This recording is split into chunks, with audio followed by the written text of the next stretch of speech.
Hello po, ako po si Ray Marcel Dura, operator ng DTF dito sa DT Dumaguete. Ang machine nito yung ginagamit ng 6 na araw na may total na 158 meters. Ito naman po yung printer area, pinalitan po ang whitehead last December 2024. Ito naman yung copy na may 70% good condition. Heat clean. Punasan ang wiper pagkatapos mag-heat clean.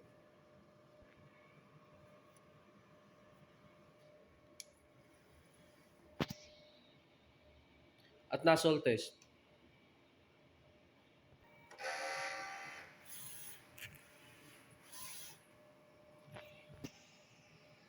Kompleto naman po yung nozzle.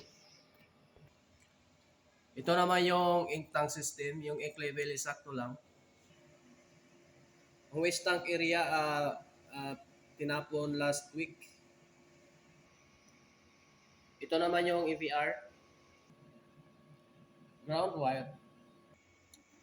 Ito naman yung stock ko na CMYK, yung mga unused ink, white ink, tsaka powder.